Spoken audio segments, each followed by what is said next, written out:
Ito po ngayon yung aking tatalakaying issue ay tungkol pa rin po dito sa impeachment ni VP Inday Sara. Talaga pong ipinagpipilitan nitong ibang grupo, yung grupong sinusuka at grupong isinuka na nung mga nakarang eleksyon, ay nagkakaisa na po sila ng kanilang posisyon na kailangan ay madaliin itong impeachment ni VP Sara. Nako, yung mga grupo dyan nasa kabila, ilang grupo yan. Nandyan yung grupo ng mga terorista, grupo ng mga sinusuka, grupo ng mga isinuka. Ay sila ngayon ang maiingay sa media. At binabanggit na kailangan mapanagot si Inday Sara, ganito, ganyan. Dami nilang mga sinasabi. At ako po ay nagsalita, nagbigay ako ng payag sa media na hindi makakaasa ng parehas na paglilitis dyan sa Senado ang ating Vice Presidente. Kasi nga po, sa lahat ng survey, maging yan ay Kalye survey, survey dito sa social media platform o kaya yung mga survey ginagawa po nila, ang nangunguna sa survey kung eleksyon po ngayon ng pagka-presidente ay si VP Inday Sara. Mananalo siya hands down kahit na sino makalaban yan. Ang layo-layo ng sumusunod na pangalawa. Hindi ko nababanggitin ang kanyang pangalan, pero ang layo. Kaya gusto talaga nila na matanggal na siya sa pwesto at ginagamit nila itong impeachment. Dahil pag natanggal sa pwesto, hindi na po siya pwedeng makapagkandidato sa anumang pong posisyon. Yan ang maliwanag. At karamihan ng mga senador na kasalukuyang nakaupo at pati na rin po yung mga gustong bumalik at magpapare-elect ay lahat po yan ay may ambisyon maging presidente ng Pilipinas. Nakita na natin yung kanilang gustong mangyari ay hindi makakaasa talaga si Inday Sara ng isang parehas na pagdinig dyan. Huwag na nating bulahin yung mamamayang Pilipino na sasabihin natin na magbabase kami sa ebidensya at saka sa batas. Maliwanag po na ang impeachment, kahit saan tayo magpunta, lalong-lalo na dito sa Pilipinas at maging sa Amerika nakita natin napakaraming mga impeachment na kasong nagdaan na po dyan. Sa Senado ng Amerika ay hindi po yan parang pagdinig sa korte na ibabase mo sa ebidensya at batas. Ang pinagbabasihan ng desisyon ng mga senador ay ang politika. Kung ano yung sinasabi ng partido, ano yung para sa partido, ano yung para sa kanilang mga politiko, iyon ang kanilang gagawin. Hindi nila tinitignan kung ano yung mga ebidensya na yan. Ginagamit lamang po yan para maging maingay at para yung taong bayan ay makita kung ano ang kanilang ginagawa at maging mas popular po sila. Pero yung desisyon ng mga sinasabing mga impeachment court judges, hindi nila ibabase yan sa ebidensya at saka sa batas. Ipagbabasihan nila yan kung ano ang sinasabi ng politika. Huwag na natin pong lituhin at hindi natin papayagan na lilinlangin pa tayo kung ano-anong sinasabi pa. Katulad ng mga ibang mga tumatakbong senador ngayon kasi nga nagpahayag ako ng aking statement na yun po ang totoo. Pag ikaw ay isang politiko ka pa rin kahit na nung sabihin mo. At sasabihin mo niyan, oh, it's the best national interest, it's what my constituents want. Kaya ang binoto ko ay si ganito. Hindi nila tinitingnan yung ebidensya dyan. Maniwala po kayo sa akin, nakita ko na impeachment ni President Erap, nakita ko yung impeachment ni Chief Justice Corona. Ay nako, walang ebidensya na pinag-uusapan dyan. Ang pinag-uusapan dyan ay kung ano yung makakabuti sa kanila itong mga impeachment judges. Kaya ako maliwanag yung aking position dyan. No to impeachment. No to impeachment. Hindi po ako papayag na matanggal si VP Inday Sara. Hindi po ako papayag na matanggal si VP Inday Sara. 32 million po yung botante ng Pilipino na sumuporta kay Inday Sara. At hindi po tayo pwedeng basta na lamang baliwalain natin yung 32 million votes na yan.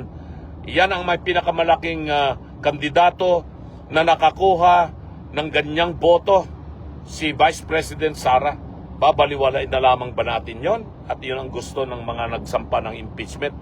Malinaw na malinaw ng kanilang intensyon dyan ay manatili sila sa pwesto, maging presidente uli sila after 2028. At ganyan din ang ambisyon ng mga ibang grupo na sila rin ang magiging presidente at ang pinakamalaking balakid sa kanilang ambisyon ay walang iba kung hindi si Vice President Sara. Kaya yan po yung ating dapat na isipin, mga kababayan, na itong eleksyon na ito, itong eleksyon ng midterm sa mga senador, ito ay eleksyon ni VP Inday Sara at yung mga katunggali niya. Yung mga katunggali niya. Kung mananalo yung mga ibang mga kandidato na hindi po panig dito kay VP Inday Sara, mamimili grupo siya sa Senado.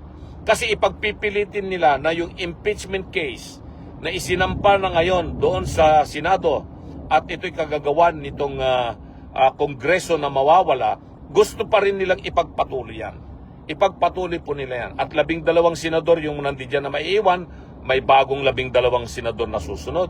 Alalahanin po natin na ito ay labanan ng numero.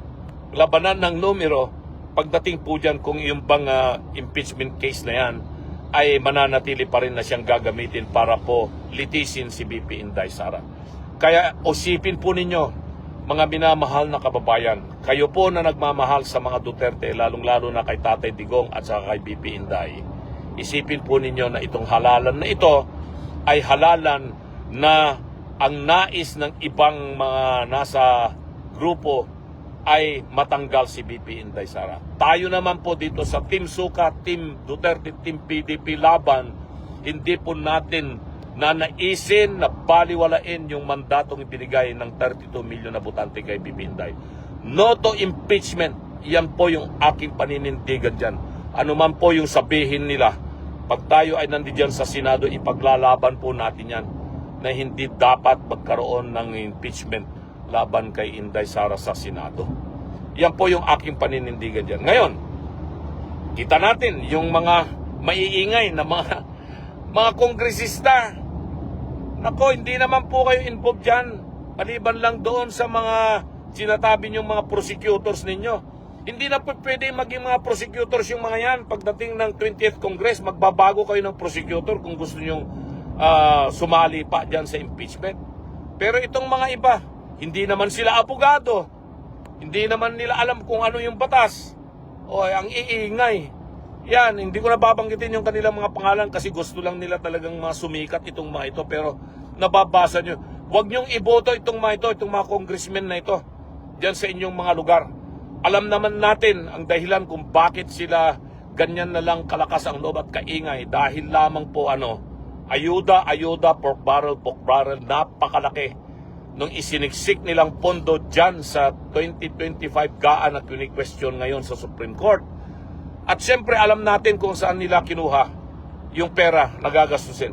Kinuha nila sa PhilHealth, kinuha nila sa PDIC, kinuha nila doon sa pinagbentahan nila ng ginto para merong pera na gagastusin dyan sa mga pork barrel, mga proyekto na alam naman natin na proyektong waso-waso na hindi nakakatulong sa ekonomiya at sa bansa.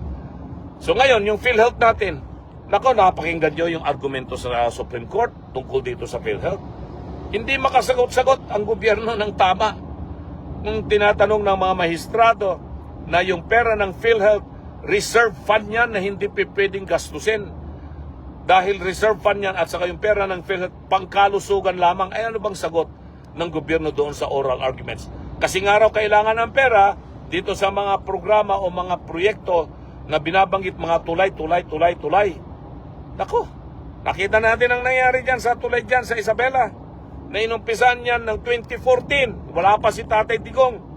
Kung sino ang gumawa ng disenyo yan, panahon pa yan ng nakaraang Aquino administration, ay sila yung sisihin natin. Ba't sila gumawa ng disenyo na hindi naman talaga pwede para sa pangmalakihang mga truck? Disenyo na ang capacity lang ay nasa 40 tons lang yata. Pero alam naman nila na yun ay isang malaking tulay na dadaanan ng mga malalaking truck. At yun, 2014 po yan inumpisahan.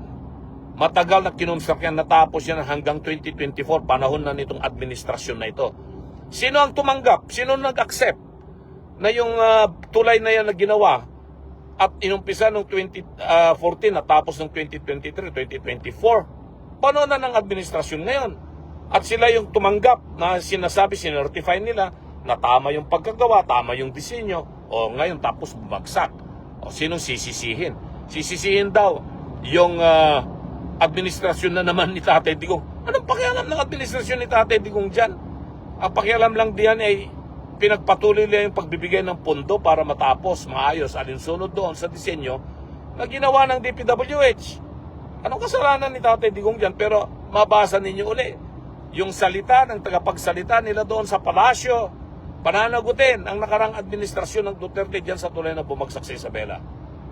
Okay, huwag na natin pabayin yung usapan na yan. Sabi ko, tanungin na lang natin kailan ba natin. Ituturo nila kay Tatay Digong, ang tumanggap, nag-accept na yan ay natapos ng tama 2023-2024 na yan. So ngayon, ano bang nangyari? Ba't bumagsak yan? Siyempre meron na namang kautas dyan, may corruption na namang nangyari dyan. At bakit pinapadaan yung mga truck na malalaki? Alam naman na kung ang disenyo yun ay 40 tons, bakit mo padadaanin yung truck na bumibigat ng mga 80 tons or 90 tons? Talagang babagsak yung tulay. Bakit nakadaan doon? Di mayroong pagkukulang ang ating mga law enforcement agencies, mga pulis o kaya ng DPWH mismo, dahil dapat binibigyan nila ng mahigpit na babala na hindi dumaan ang isang mabigat na truck sa isang tulay na ang capacity sa disenyo ay nasa mababang tonelada lamang. So ayan mga kabaka ang mga sitwasyon. So itong mga mga kontrobersiya tungkol diyan sa PhilHealth, tungkol sa budget, tungkol sa corruption, gusto nilang mapagtakpan yan. Kaya ang pinipilit nilang pag-usapan itong impeachment ni VP Inday. Kaya ang iingay talaga, no? Ay nako, hindi ko alam kung ano talaga yung pupuntahan ng bansa natin ito. Kung mananatili pa rin sa pwesto yung mga nandiyan